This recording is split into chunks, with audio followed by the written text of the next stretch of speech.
สวัสดีครับวันนี้เราจะมีบินจากสนามบินสุวรรณภูมิไปยังสนามบินอินชอนที่ประเทศเกาหลีใต้นะครับโดยที่สายการบินที่เราเลือกใช้ในครั้งนี้จะเป็นสายการบินของ China Airlines นะครับแม้ว่าจะชื่อว่า China Airlines แต่สายการบินนี้จริงๆแล้วเป็นของสัญชาติไต้หวันนะครับดังนั้นเท่ากับว่าการบินไปเกาหลีใต้ครั้งนี้ของเราจะต้องไปแวะพักเปลี่ยนเครื่องที่ประเทศไต้หวันนะครับโดยเคาน์เตอร์เช็คอินของ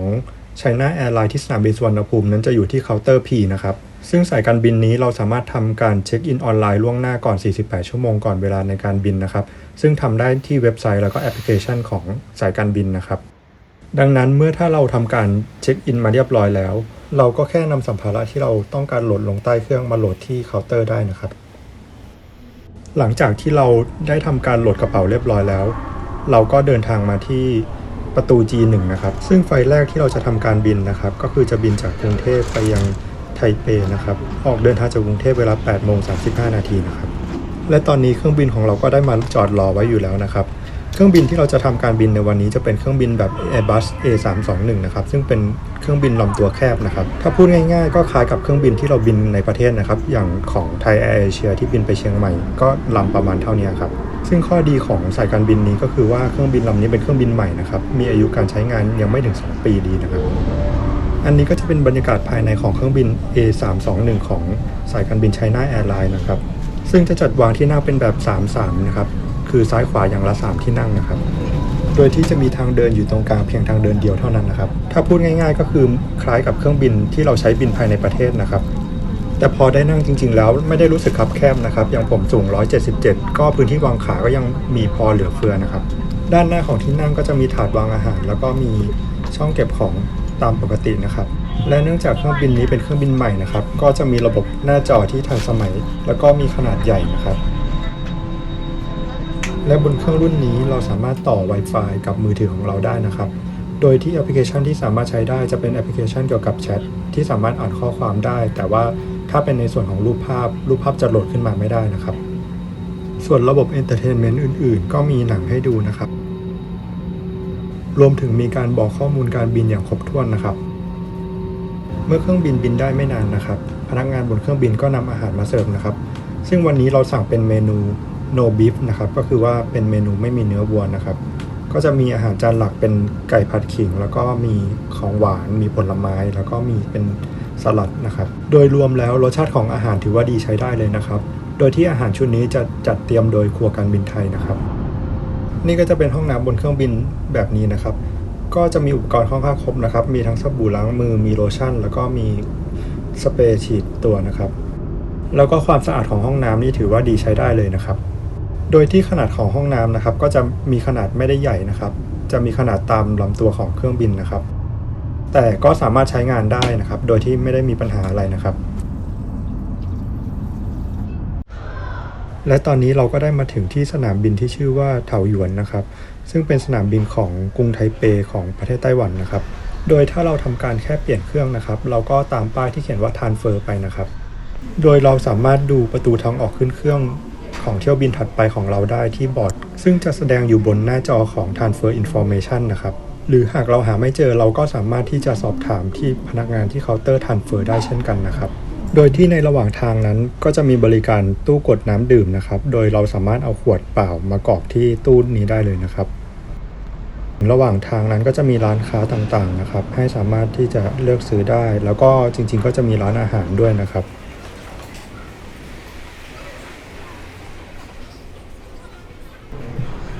แล้วก็ตรงนี้ก็จะเป็นโซนพักผ่อนนะครับจะมีเป็นโซฟาสามารถปรับเอนนอนได้เลยนะครับก็มีผู้โดยสารจำนวนมากมานอนอยู่ที่บริเวณนี้เพื่อรอต่อขึ้นเครื่องนะครับแล้วก็ในระหว่างทางเดินที่จะไปประตูทางออกขึ้นเครื่องแต่ละประตูนะครับที่สนามบินเถาหยวนแห่งนี้ก็มีการตกแต่งเป็นหมู่บ้านต่างๆรวมถึงวัฒนธรรมต่างๆนะครับซึ่งในโซนตรงนี้เราสามารถเข้าไปนั่งได้นะครับ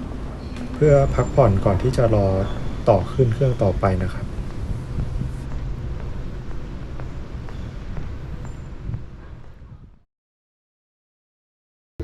และนี่ก็จะเป็นเที่ยวบินถัดไปนะครับที่เราจะเดินทางจากสนามบินไทเปนะครับไปที่สนามบินอินชอนของเกาหลีใต้นะครับโดยจะออกเดินทางในเวลา 16:10 นาทีนะครับเที่ยวบินนี้จะทำการบินโดย เครื่องบินของ Airbus A330 นะครับเป็นเครื่องบินลำตัวกว้างที่มีทางเดิน2ทางเดินนะครับโดยที่นั่งจะจัดในลักษณะของ242นะครับโดยจะมีทางเดินอยู่2ทางเดินนะครับโดยเที่ยวบินนี้ที่วางขาก็สามารถวางได้สบายเช่นเดิมครับมีพื้นที่เหลือค่อนข้างมากอันนี้ก็จะเป็นโต๊ะสำหรับวางถาดอาหารนะครับเป็นแบบพับได้นะครับแล้วก็จะมีคู่มือในการบินนะครับ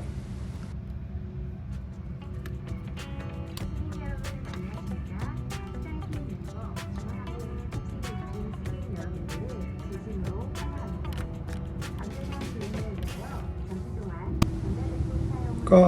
ระบบเอนเตอร์เทนเมนต์ของเครื่องบินลำนี้นะครับเนื่องจากว่าอายุของเครื่องบินลำนี้ก็เกิน10 กว่าปีแล้วนะครับเพราะฉะนั้นระบบต่างๆก็อาจจะไม่ได้ทันสมัยเท่ากับเครื่องบินที่เรามาจากกรุงเทพนะครับก็ระบบหน้าจอก็กดค่อนข้างยากนะครับบางจังหวะเราอาจจะต้องใช้เล็บจิ้มแรงๆย้ำๆเอานะครับก็ตามอายุของเครื่องบินนะครับดังนั้นอย่าคาดหวังอะไรมากนะครับก็สามารถที่จะดูข้อมูลการบินรวมถึงเส้นทางแผนที่ในการบินได้ตามปกตินะครับเพียงแต่ว่าถ้าการดูหนังเนี่ยก็อาจจะหน้าจอไม่ค่อยคมชัดเท่าไหร่เท่านั้นเองนะครับ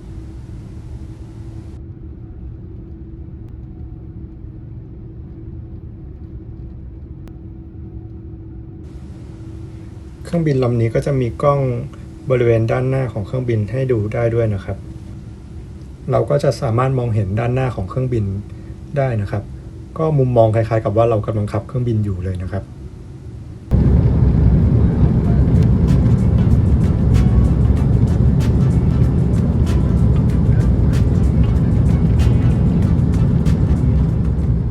เที่ยวบินนี้เราก็ได้สั่งอาหารล่วงหน้าเช่นเดิมนะครับโดยขอเป็น no beef เช่นเดิมนะครับก็จะได้มาเป็นไก่ผัดเผ็ดนะครับ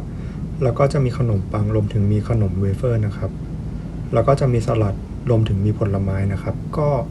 รายการอาหารต่างๆก็ค่อนข้างที่จะครบถ้วนนะครับก็รสชาติก็อร่อยใช้ได้เลยนะครับเช่นกันกับที่เที่ยวบินที่เรามาจากไทยนะครับแต่ว่าอันนี้ก็จะเป็นอาหารที่ออกจากครัวของทางไต้หวันนะครับอันนี้ก็คือห้องน้ำของเครื่องบิน Airbus A330 ลำนี้นะครับก็จะเห็นว่ามีอุปกรณ์ครบถ้วนเหมือนกันนะครับเหมือนเที่ยวบินที่เรามาจากกรุงเทพนะครับแต่ว่าขนาดของห้องน้ำก็อาจจะใหญ่กว่าเที่ยวบินที่เรามาจากกรุงเทพนิดนึงนะครับตามขนาดของลำตัวเครื่องบินนะครับ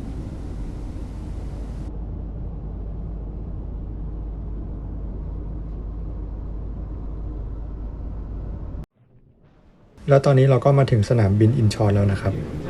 ก็เดินตามป้ายบอกทางที่ไป Arrival นะครับก็จะผ่านพิธีการตรวจคนเข้าเมืองตามปกตินะครับ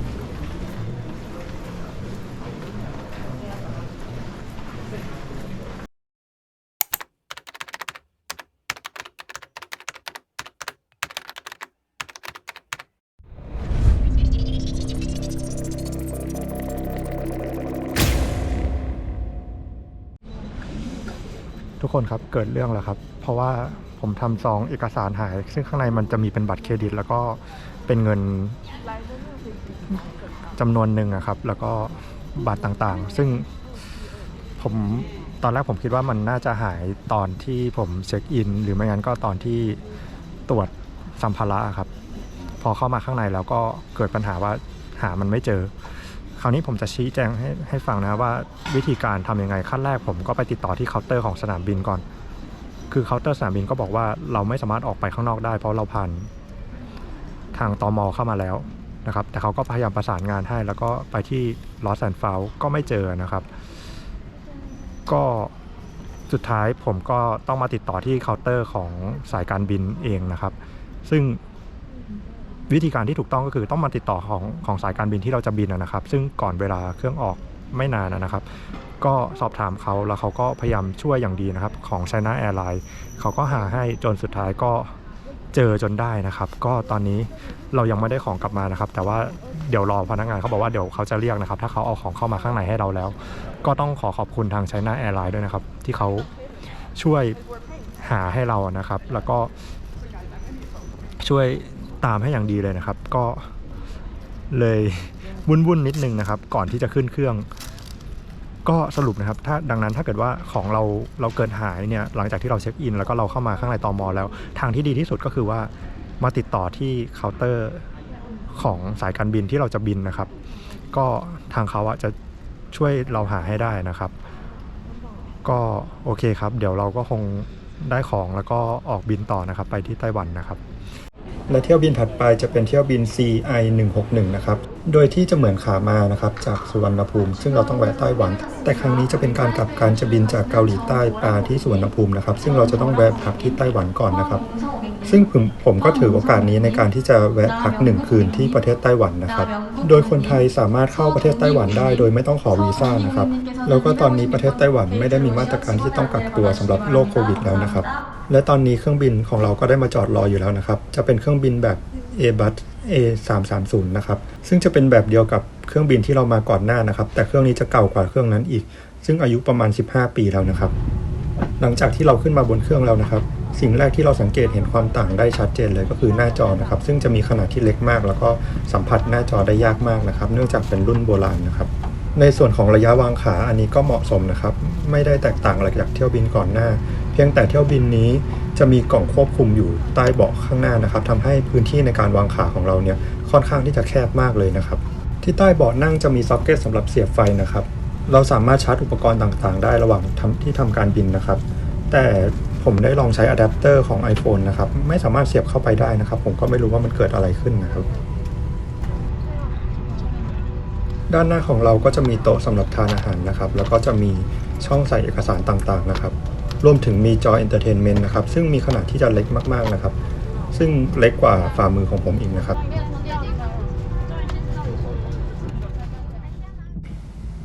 และเมื่อเครื่องได้ทำการบินนะครับก็ได้เวลาในการเสิร์ฟอาหารบนเครื่องนะครับวันนี้เมนูจะเป็นข้าวผัดนะครับเสิร์ฟพร้อมกับกุ้งผัดนะครับแล้วก็จะมีขนมรวมถึงมีผักดองนะครับซึ่งเป็นสไตล์เกาหลีนะครับ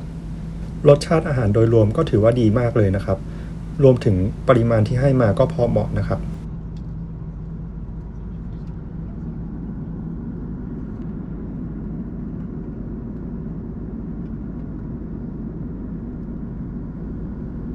ส่วนในของห้องน้ำก็เช่นเดิมนะครับอุปกรณ์ก็มีการบำรุงรักษาอย่างดีนะครับก็มาตรฐานทั่วไปครับไม่ได้มีอะไรแตกต่างจากไฟล์ก่อนหน้านะครับ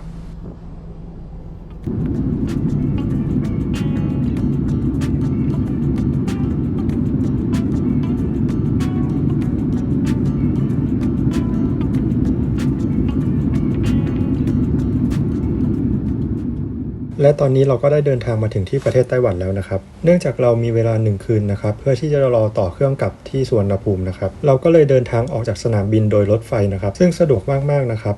หลังจากนั้นเราก็แวะหาอะไรทานเล่นนะครับภายในตัวเมืองไทเปแล้วก็ได้ไปไหว้พระขอพรที่วัดหลงซานนะครับซึ่งเป็นวัดดังในไทเปนะครับ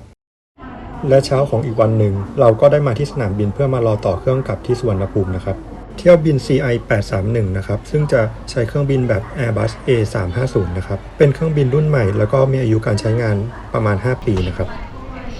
โดยที่เครื่องบินแบบ A350 นี้จะเป็นเครื่องบินแบบลำตัวกว้างจะมีทางเดินอยู่2 ทางเดินแล้วก็จัดที่นั่งเป็นแบบ333นะครับ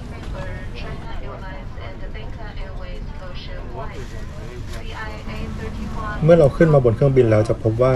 พื้นที่ในการวางขาของเรานะครับค่อนข้างที่จะมีสเปซมากพอสมควรเลยวัดจากความรู้สึกส่วนตัวรู้สึกว่าสเปซจะกว้างกว่าทุกรุ่นที่ผ่านมานะครับโดยในส่วนของหน้าจอของเครื่องบินรุ่นนี้นั้นก็จะมีขนาดใหญ่และก็ทันสมัยนะครับหน้าจอสัมผัสสามารถทำงานได้อย่างราบรื่นมากครับในส่วนของเมนูอาหารนะครับก็จะมี2 ทางเลือกให้เราเลือกนะครับส่วนผมเลือกมาเป็นเมนูปลานะครับเช่นเดิมครับรสชาติอาหารแล้วก็ปริมาณที่ให้มาก็พอเหมาะนะครับ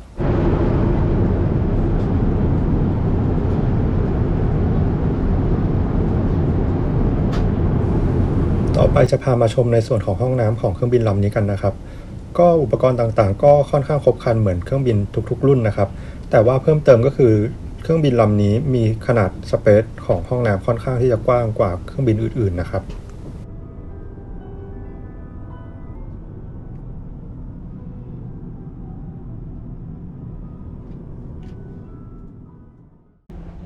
และตอนนี้เราก็ได้เดินทางกลับมาถึงสนามบินสุวรรณภูมิที่กรุงเทพเรียบร้อยแล้วนะครับ